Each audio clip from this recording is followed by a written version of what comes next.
The moon hung low in the sky, casting a silver glow over the village. The trees whispered secrets to the wind, and the crickets sang their night song, a lullaby to the sleeping world.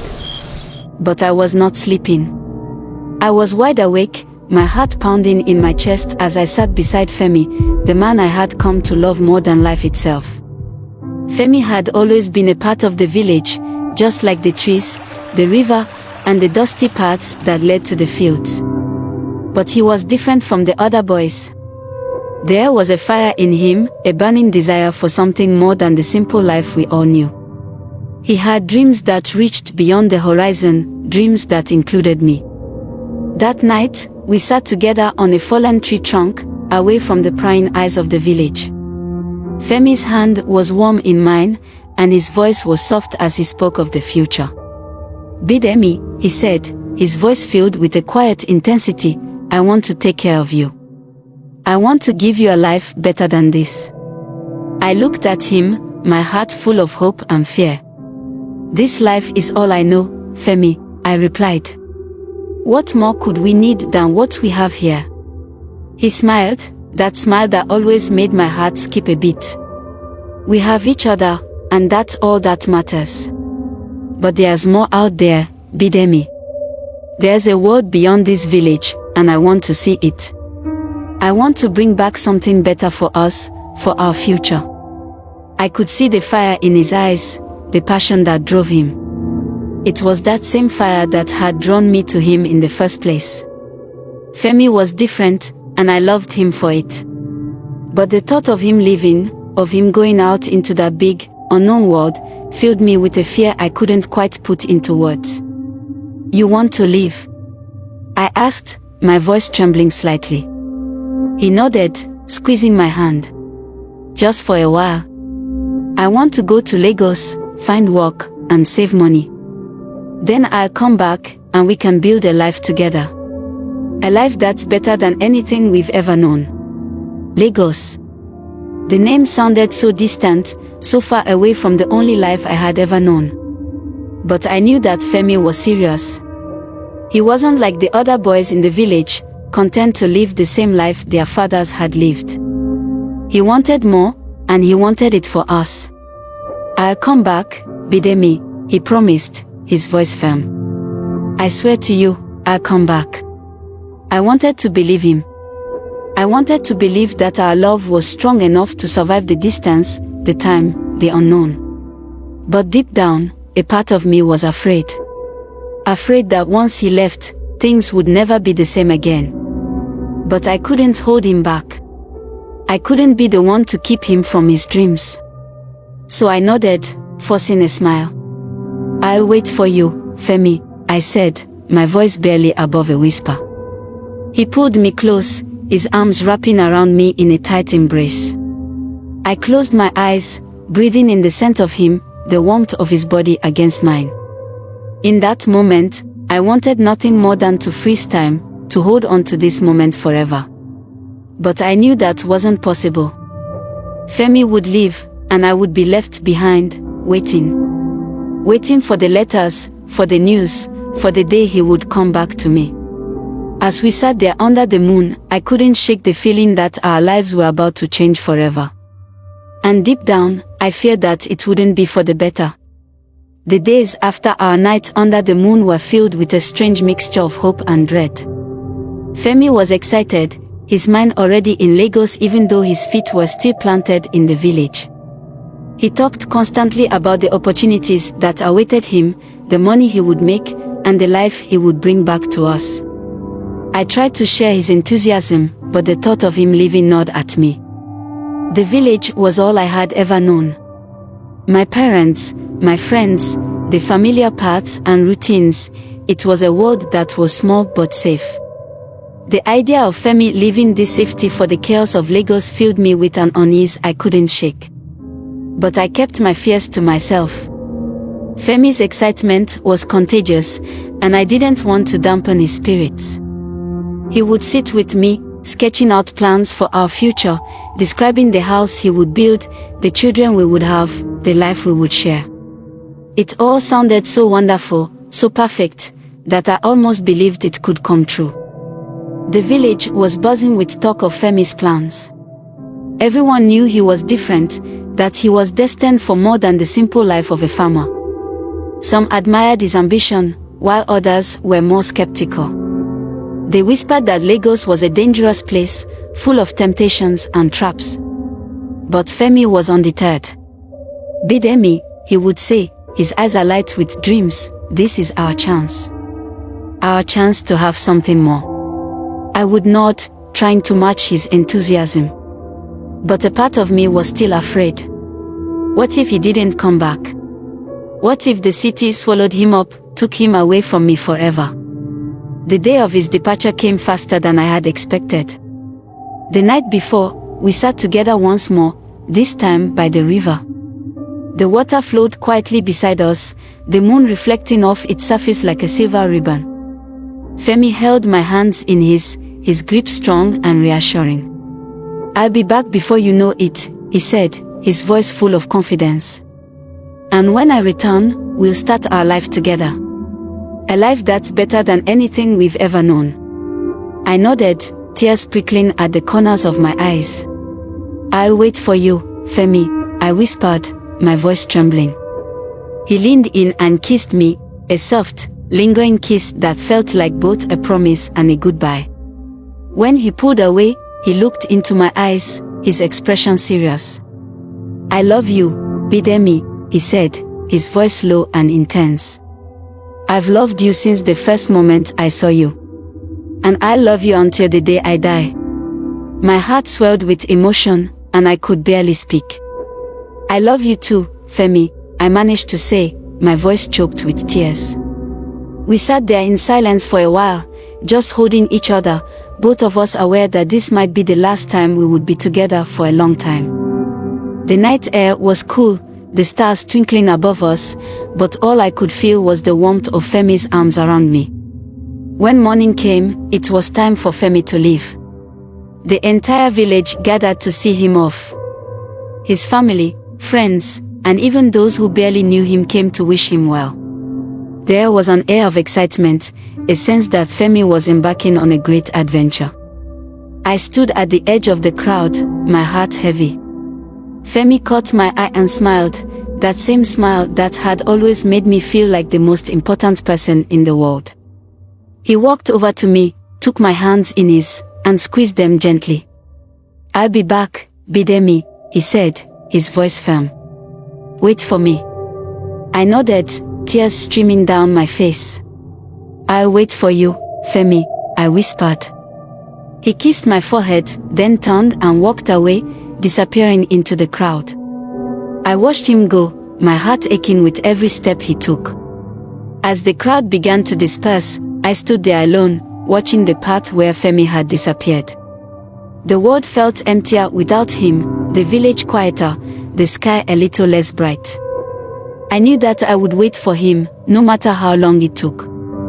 But as I stood there, the first seed of doubt took root in my heart. What if he didn't come back? What if the life we had dreamed of was just that, a dream? But I pushed those thoughts aside. Femi had made a promise, and I believed in him. He would come back. He had to. And so, I waited. The first few weeks after Femi left were the hardest. The village felt emptier, quieter, as if it had lost a vital part of itself. I went about my daily routines, fetching water from the river, helping my mother in the fields, tending to the small garden behind our house, but everything felt different. The familiar paths I walked each day seemed longer, the sun less warm, the sky less blue. I tried to stay busy, to fill the empty hours with work and chores, but no matter what I did, my thoughts always returned to Femi. I missed him terribly. I missed his laugh, his smile, the way he would tease me about my serious nature. I missed the way he would hold my hand, making me feel safe and loved. At night, I would lie awake in my small bed, staring up at the thatched roof, wondering what Femi was doing at that moment. Was he thinking of me? Was he safe? Was he happy? The questions swirled in my mind, keeping sleep at bay. But as the days turned into weeks, the pain of his absence began to dull, replaced by a quiet determination. I knew that Femi was out there, working hard to build a future for us. I couldn't let myself be consumed by loneliness and doubt. I had to be strong, for both of us. And then, finally, the first letter arrived. It came on a warm afternoon, delivered by a young boy who had traveled from the nearby town.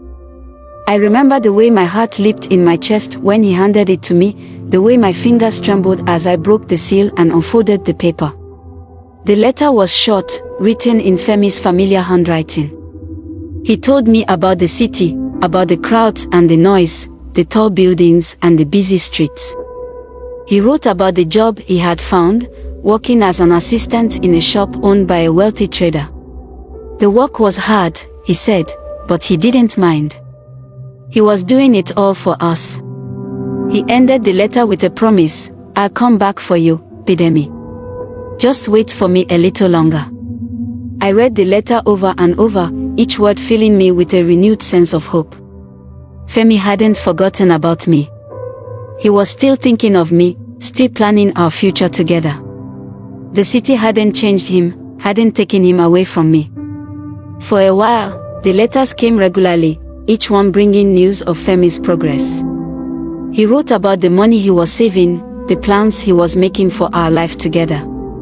Each letter was a lifeline, a reminder that our dreams were still alive. But then, the letters started to slow. Weeks would go by without a word from him, and when a letter did arrive, it was shorter, less detailed. He still promised to come back, but there was a distance in his words that hadn't been there before. I tried not to let it bother me. I told myself that he was just busy, that the work was taking up more of his time. But deep down, a seed of doubt began to grow. What if something had changed? What if he was no longer as committed to our dreams as he once was? I waited, telling myself that the next letter would be different, that it would reassure me, but the weeks turned into months, and the silence from Lagos became more and more deafening. The other women in the village began to notice. They would give me pitying looks, whispering to each other when they thought I wasn't listening. One day, I overheard a group of women talking near the market. They didn't know I was there, hidden behind a stack of yams. I heard Femi hasn't sent any letters to Bidemi in weeks, one of them said, her voice low but filled with a cruel curiosity. Do you think he's forgotten about her? Another asked, her tone dripping with sympathy that felt more like poison. Who knows? Men like him, they get a taste of the city and they forget all about the women they left behind. Their words cut through me like a knife, and I had to bite down on my lip to keep from crying out. I wanted to burst out from behind the yams and defend Femi, to tell them that they didn't know what they were talking about. But I stayed silent, my heart heavy with the weight of their words. That night, I sat by the river, the same spot where Femi and I had spent our last night together before he left. The water was calm, the moon reflected in its surface just as it had been on that night. I stared at the moon, trying to find comfort in its familiar presence, but all I could think about was Femi. Where was he? What was he doing? Why had the letter stopped coming? I tried to shake off the doubt, to tell myself that everything was fine, but the silence from Lagos was like a dark cloud hanging over me, growing heavier with each passing day. And then, one day, the letter stopped coming altogether. I would check the road every day, hoping to see the familiar figure of the boy with a letter in his hand, but he never came. The silence from Lagos stretched on and on, until it became unbearable. I didn't want to believe it, but deep down, I knew something had changed. The Femi who had left the village, full of dreams and promises, was no longer the same man. I could feel it in the emptiness that had taken root in my heart. But I didn't know what to do. I had promised to wait for him, and so I waited. But the longer the silence dragged on, the more I began to wonder if I was waiting for something that would never come. The wind that passed through the village began to carry stories, whispers that fluttered from one ear to another. They were like tiny seeds, sown by curious tongues and watered by the silence from Lagos. The woman spoke of Femi, of the life he might be living in the city, and of the life I was left with in the village.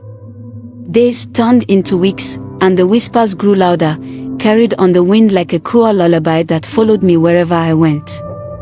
The villagers looked at me with a mix of pity and judgment, their eyes telling me what their mouths didn't dare to speak.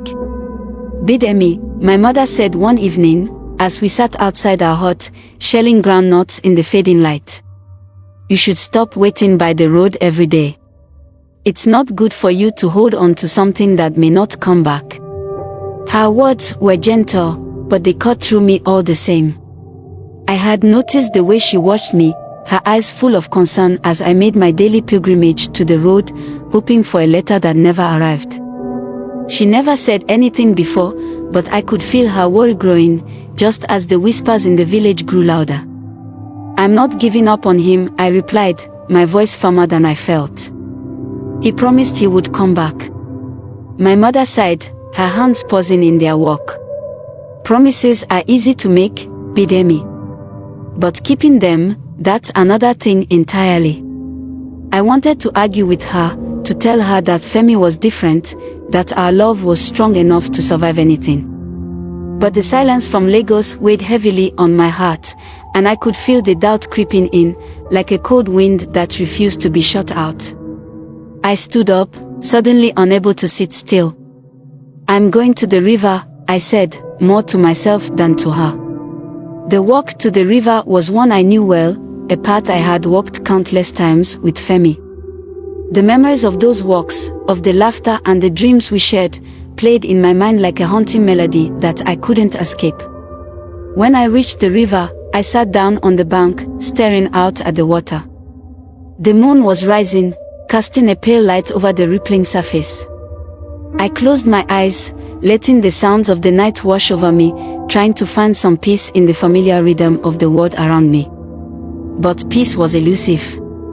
My thoughts were consumed by Femi, by the life he was living in Lagos, by the silence that stretched between us like an unbridgeable chasm.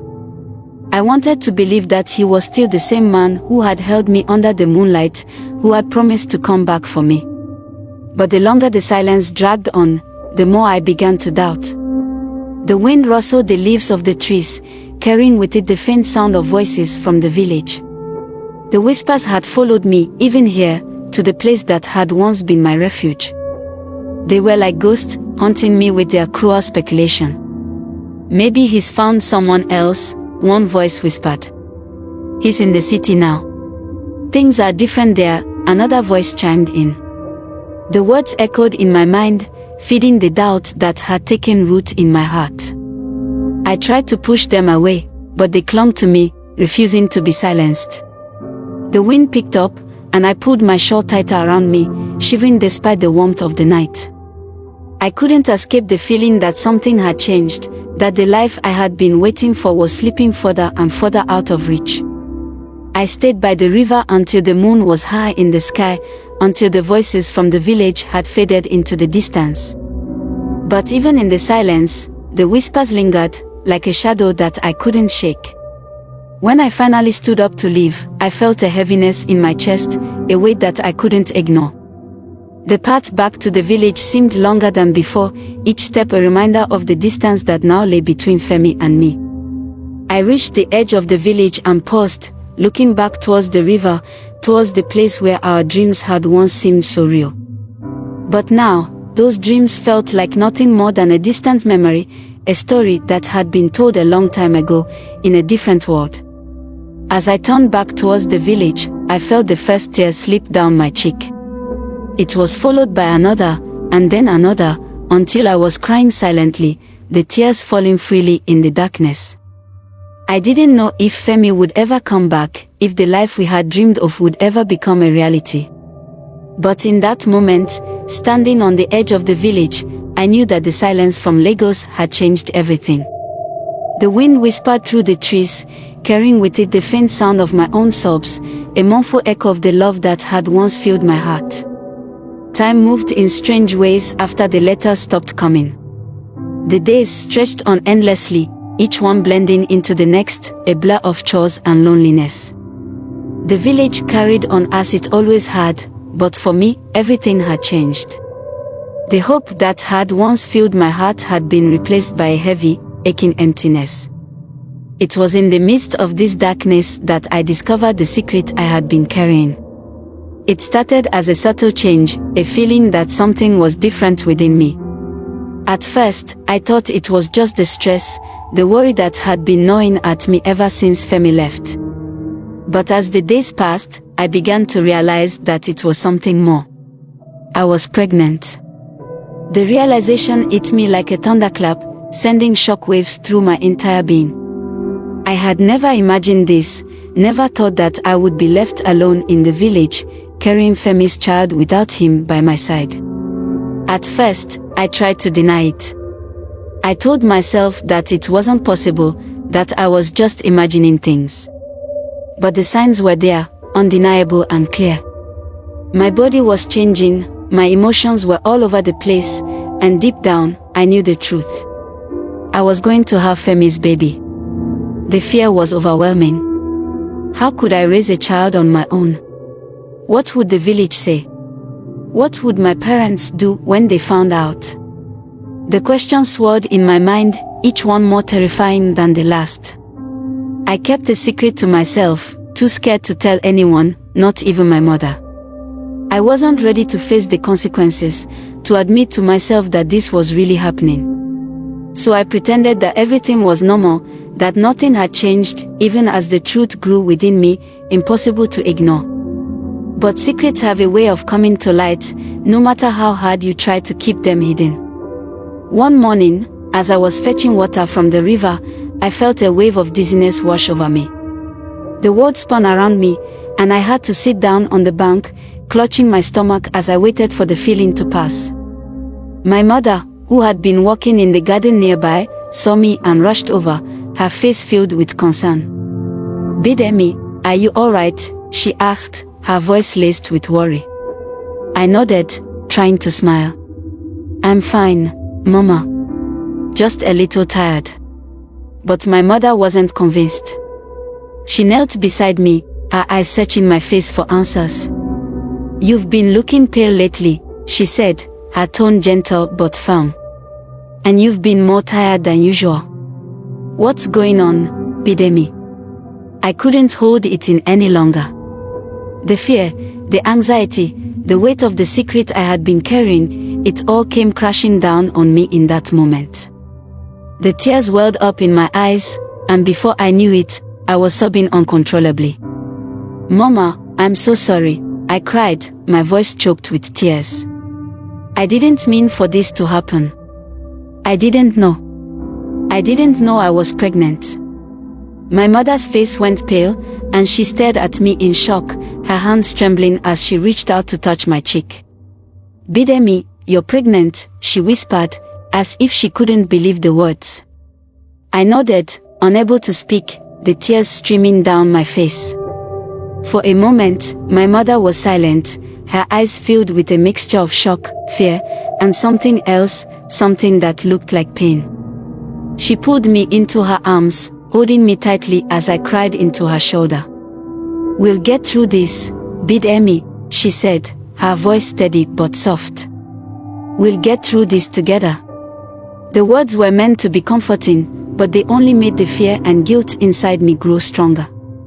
My mother was trying to be strong for me, but I could see the worry in her eyes, the fear that this secret would change everything for our family.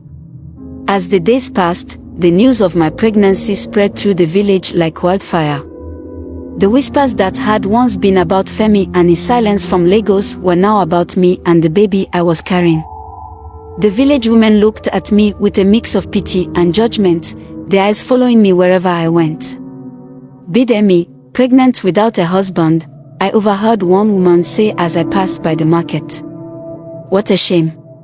Femi must have forgotten all about her," another voice chimed in. "Men are like that. Once they get a taste of the city, they never come back." Their words cut through me like a knife, the pain of their judgment adding to the already overwhelming burden I was carrying. I felt like I was drowning, trapped in a nightmare that I couldn't wake up from. But as the days turned into weeks, something inside me began to change. The fear and shame that had once consumed me began to give way to something else, something stronger. I was carrying Femi's child, a part of him that would live on even if he never came back. The thought gave me a strange sense of comfort, a small flicker of hope in the darkness that had taken over my life. I began to focus on the baby, on the life growing inside me. I would sit by the river, my hands resting on my swollen belly, talking to the child as if it could hear me. I told the baby stories of Femi, of the love we had shared, of the dreams we had for the future. I made promises to the child, promises that I would do everything in my power to give it a good life, even if Femi wasn't there to help me. The baby became my anchor, the thing that kept me going when everything else seemed to be falling apart. I knew that the road ahead would be difficult, that the whispers and judgment of the village would continue to haunt me. But I also knew that I wasn't alone. I had my baby, and that was enough. The months passed slowly, each one marked by the changes in my body and the growing awareness of the life inside me. The whispers in the village continued, but they began to fade into the background as I focused on preparing for the baby's arrival. My mother and I worked together to gather everything we would need: cloth for swaddling, herbs for the birth, and a small cradle that we placed in the corner of my room. As my belly grew, so did my resolve. I stopped waiting by the road for letters that would never come, stopped listening to the voices that doubted me and judged me. I started to find strength in the knowledge that I was doing this for my child, that I was creating a new life even in the face of abandonment and heartache. Then, one afternoon, as the village was settling into the quiet rhythm of a late summer day, I heard the sound of footsteps approaching our house. My heart skipped a beat, a sense of foreboding washing over me as I stood up from where I had been sitting in the shade of a tree. My mother, who was inside the house, came to the doorway, her brow furrowed with concern as she saw the look on my face. "What is it, Bidemi?" she asked, but before I could answer, the footsteps came closer, and a figure emerged from the dusty road. It was Femi. He looked different, older somehow, with a weariness in his eyes that hadn't been there before. His clothes were finer than the ones he had worn when he left the village, and his posture was more rigid, as if he had learned to carry himself differently in the city. For a moment, we just stared at each other, the air between us heavy with unspoken words and unresolved emotions. My heart pounded in my chest, a mixture of relief and anger surging through me. Finally, he spoke, his voice quieter than I remembered. "Bidemi, it's good to see you." I swallowed hard, my mouth suddenly dry. "You're back," I managed to say, my voice trembling slightly. He nodded, his eyes shifting away from mine, as if he couldn't bear to look at me. "Yes, I've come back. I wanted to see you." The silence stretched on, and I could feel my mother's presence behind me, a silent witness to this long-awaited reunion. But there was something else, something that didn't feel right. It wasn't just Femi who had returned. My eyes traveled down the road, and that's when I saw her, a woman, dressed in fine clothes, with skin that was lighter than mine and a look of quiet confidence in her eyes. She stood a few paces behind Femi, her hands resting on her belly, which was as round and full as mine. The sight of her hit me like a physical blow, and I felt the air leave my lungs in a sharp gasp. This was the woman the village had whispered about, the one they said Femi had married in the city. I had tried not to believe it, tried to hold on to the hope that Femi would come back to me, but now the truth was standing right in front of me, undeniable and cruel. "Femi, who is this?" I asked, my voice barely above a whisper, even though I already knew the answer. He hesitated, his eyes flicking towards the woman before returning to me. "This is Bidemi, my wife." The words hung in the air between us, heavy and final. I felt my knees weaken, and I had to reach out to steady myself against the doorframe. My mother was beside me in an instant, her hand on my arm, but her presence couldn't stop the world from spinning around me. Your wife? I repeated, my voice trembling with a mixture of disbelief and pain. Femi nodded, his expression pained, as if he knew how much his words were hurting me. I didn't mean for it to happen like this, Bidemi. But things in the city, they are different. I needed to survive, and marrying Aobomi, it was part of that. I stared at him, my heart shattering into pieces with each word. And what about us? What about the promises you made to me? He looked away, guilt and shame written all over his face. I didn't forget about you, Bidemi. But life in the city is hard. I had to make choices, and his voice trailed off, as if he couldn't find the words to justify his actions. But there was no justification that could make this right, no explanation that could erase the pain of his betrayal. I looked at Aobomi, who had been watching our exchange in silence. There was a sadness in her eyes, but also a quiet determination, as if she knew that she had won something, even if it had come at a cost. And what about my child, Femi? I asked, my voice breaking as I placed a hand on my swollen belly. She stroked my hair, her touch soothing. It will take time, my dear. But you're not alone. We'll get through this together, you and me. Her words were a balm to my wounded heart, and I held onto them as tightly as I could. The village might judge me, might see me as the girl who had been abandoned by her lover, but in my mother's eyes, I was still the strong, capable woman she had raised. And that was enough to keep me going, at least for now. As the sun set that evening, casting a golden glow over the village, I sat outside with my mother, feeling a small flicker of hope in my heart. The road ahead would be difficult, filled with challenges and heartache, but I wasn't facing it alone. I had my mother, I had my child, and I had the strength to endure. And no matter what the village said, no matter how many whispers followed me, I would survive. I would find a way to rebuild my life, to create a new future for myself and my child. Femi's betrayal was a scar, a wound that would never fully heal. But it was also a reminder of my own strength, of the resilience that lay within me. And with that strength, I would face whatever came next, determined to find a way forward, no matter how difficult it might be. Days passed, and the tension in the village grew thicker. Femi, perhaps sensing the full weight of his betrayal, began to seek me out. He would come by the house, offering to help with chores or bringing small gifts, but I wanted none of it. His presence was a painful reminder of everything that had been lost. One evening, he knocked on the door just as the sun was setting. My mother, who had been watching from the window, shook her head, but I decided to face him. I stepped outside, closing the door behind me.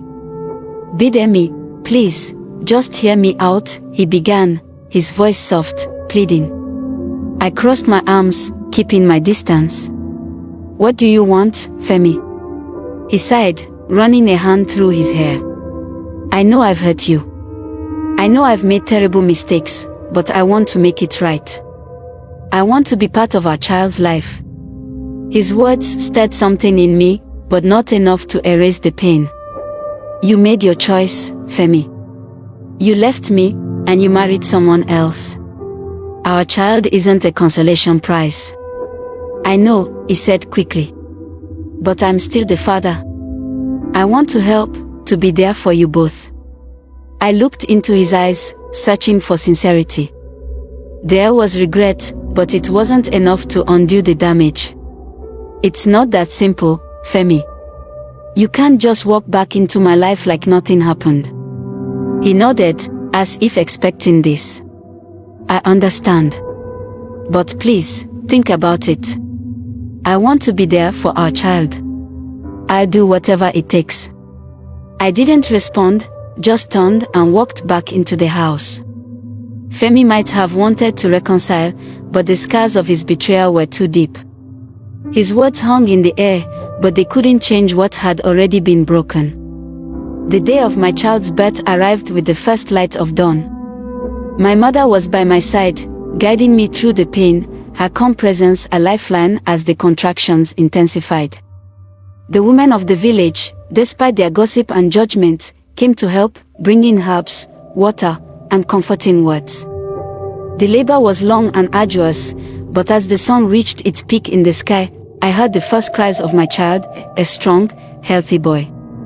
My heart swelled with love and relief as my mother placed him in my arms, his tiny face scrunched up, his fist clenched tight. Tears streamed down my face as I looked at him, overwhelmed by the intensity of my feelings. This was my son, the child I had carried through months of heartache and uncertainty. He was perfect, and in that moment, everything else faded away. My mother looked at me, her eyes filled with pride. "You've done well, Bidemi.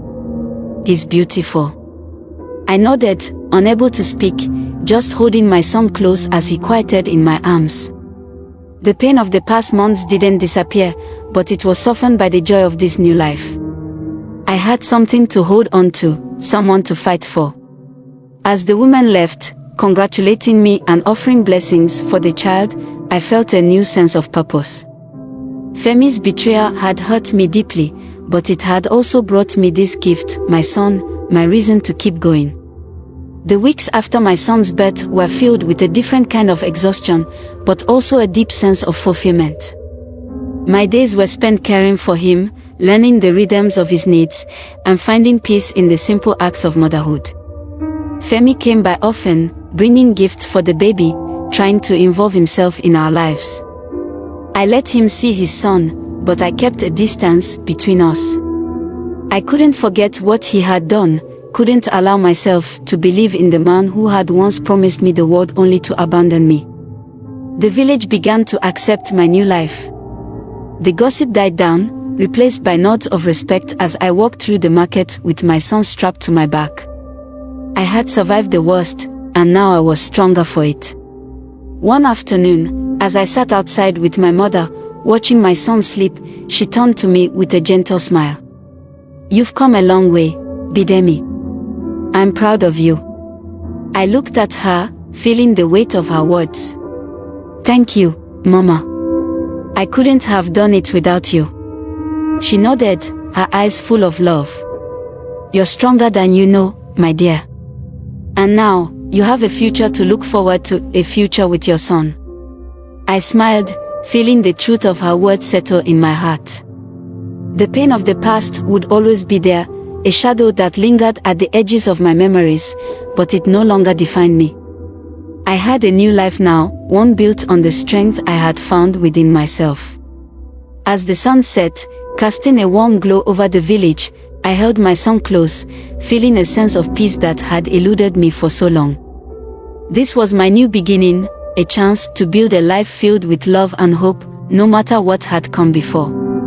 And with that, I knew I would be okay.